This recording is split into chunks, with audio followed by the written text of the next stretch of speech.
Alors, on traversera le pont une fois rendu à la rivière. C'est un projet de 4 personnes, Antoine Defort, Julien Fournet, Mathilde Maillard, moi-même donc, et Sébastien Vial. C'est un projet dont le titre reprend un proverbe québécois qu'on peut interpréter de diverses manières, mais qui en gros signifie qu'on réglera les problèmes une fois qu'on y sera vraiment confronté.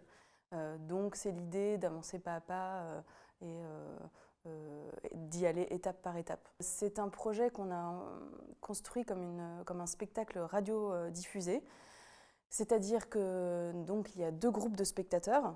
Un groupe de spectateurs qui est installé dans la salle, dans les gradins, comme d'habitude, disons, et un autre groupe de spectateurs qui est en fait un groupe d'auditeurs qui est chez lui, qui est installé chez lui, qu'on a incité à rester chez lui pour assister à cette représentation, donc non pas par un flux vidéo, mais par un flux audio, voilà, radiodiffusé.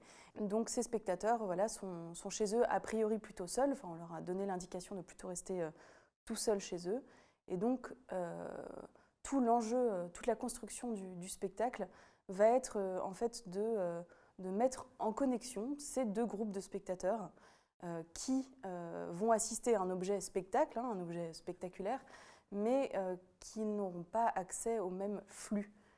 Donc, c'est-à-dire qu'on a évidemment un flux plutôt visuel et un flux plutôt audio. Et donc, tout l'enjeu va être de faire des allers-retours entre ces 2 groupes de spectateurs. Et alors, nous autres au plateau, donc nous sommes 3 comédiens, donc Mathilde Maillard, Sébastien Vial et Arnaud Boulogne, qui nous rejoint sur le plateau. Tout l'enjeu va être pour nous, comédiens, d'être comme des sortes de médiums. Alors, entre nous, on s'amuse à s'appeler parfois des sortes de techniciens cosmiques. Et donc, l'idée, c'est ça va être d'essayer de faire passer ces 2 flux et de les faire se connecter à des endroits. Alors, là où ça devient amusant, c'est quand on tente de faire en sorte que les spectateurs puissent aussi se projeter chez les auditeurs et s'imaginer ce qu'eux-mêmes sont en train de vivre, et vice-versa. Et donc, voilà, toute notre expérience là, parce qu'on essaie de concevoir ce projet comme une sorte de projet un peu expérimental au sens de vraiment d'expérience. Voilà, tout l'enjeu va être dans cette espèce de circulation empathique qui peut être générée entre ces 2 groupes de spectateurs. À partir de là, en fait, on va tenter, en se servant de la fiction, d'élaborer tout un tas de petites expérimentations. On va tenter de laisser de la place aux spectateurs et peut-être arriver à ce que les comédiens quasi s'effacent, voire disparaissent en fait, de cette action, pour laisser vraiment place à une connexion qui se ferait directement entre les 2 groupes de spectateurs.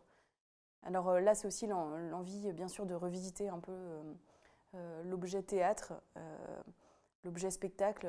Est-ce qu'on peut se réapproprier cet objet? Est-ce que cet objet, finalement, pourrait être donné au spectateur? De revoir peut-être le contrat fictionnel. Comment on se dirige dans la fiction? Qu'est-ce qui se passe si on n'y va pas directement, mais qu'on y va étape par étape, qu'on franchit des ponts ensemble pour décider d'aller vers une certaine fiction? Alors, quelle fiction? Pourquoi cette fiction? Comment est-ce qu'on y va ensemble? Comment est-ce qu'on la fabrique? Et comment est-ce qu'on essaie de la fabriquer ensemble? Laisser une place à des spectateurs, c'est aussi une part d'inconnu. Comment est-ce qu'on travaille avec ça? Et puis comment, oui, petit à petit, on peut éventuellement même s'effacer de cette place de créateur, en fait. Comment est-ce qu'on peut quitter cette place-là pour la laisser peut-être à des spectateurs? Laisser la part à une inconnue qui va être celle de la temporalité du spectacle.